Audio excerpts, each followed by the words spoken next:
Hello viewers, welcome to Music Foundation India, a new series starting today. I am uploading this first video of series 1, talk 1. The topic for today's talk is how was music an integral part of the Gurukul system of education? And you all know that Gurukul system of education was the only way of education in ancient India. These series of talks are meant only as an informal sharing of whatever I have understood, experienced, researched, and learnt during my musical journey, which spans over 40 years now. I've been learning from Guru Arun Devnath, and Guruji and myself have set up this voluntary organization called the Music Foundation India, and we are committed to spreading and teaching of Indian classical music across the globe. We do it mostly through partnerships, through workshops, classes, master classes, and performances, and lecture demonstrations, and any other partnership ideas that anybody may suggest. We are open to it. So, in this series of new lectures that we will be going through, I'll upload a video every week, and my aim is to just retrace the origin of this music, how it was an integral part of our educational system, how we lost touch with it, what are the factors that led to the deterioration of this teaching, and how we may revive it and make it an integral part of our lives once again.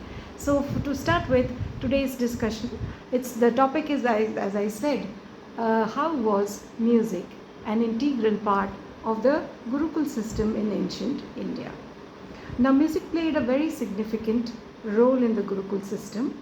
It was an ancient educational system, and in which the students or the learners would live with the gurus. The Gurukuls were like let's say it was like a boarding school, a small one, where the gurus or the teachers would live with their students. The students would automatically imbibe the qualities of life, how to spend their lives, the discipline that was inculcated.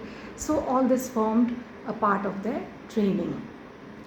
Now, to start with, the first thing that happened in this teaching and the way in which music was integrated into it was because music itself was a medium for teaching the students. They would not teach them through talks like I am giving it today. They would recite their verses, they would recite whatever they were trying to tell them, whichever subject, through music. So, and the students also learnt the musical notes, learnt the musical verses, and then they chanted it. In the oral tradition in the Gurukul system, education was primarily imparted orally. Music was used as a medium to teach and to transmit knowledge, including the religious scriptures, the hymns, the philosophical concepts. Students would learn through singing and by reciting verses, and it made it easier for them to memorize and to retain the information. Then there were the Vedic chants and the mantras.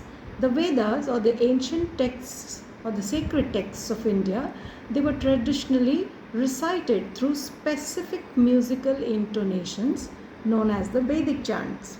These chants were believed to have a profound spiritual and meditative effect. Students in the Gurukul system were taught these Vedic chants and mantras through music, ensuring the accurate pronunciation and the rhythmic delivery. So they were not only receiving the pronunciation of the mantras, but they were also undergoing the feeling or the movement of the rhythm in the verses. Then there was music as a tool for discipline and meditation. Music was utilized as a means to impart discipline and focus in the students.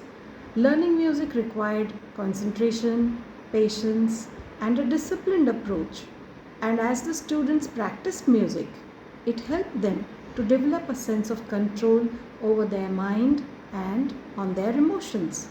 Moreover, music was often used as a tool for meditation and for spiritual growth, fostering a sense of inner peace and calm.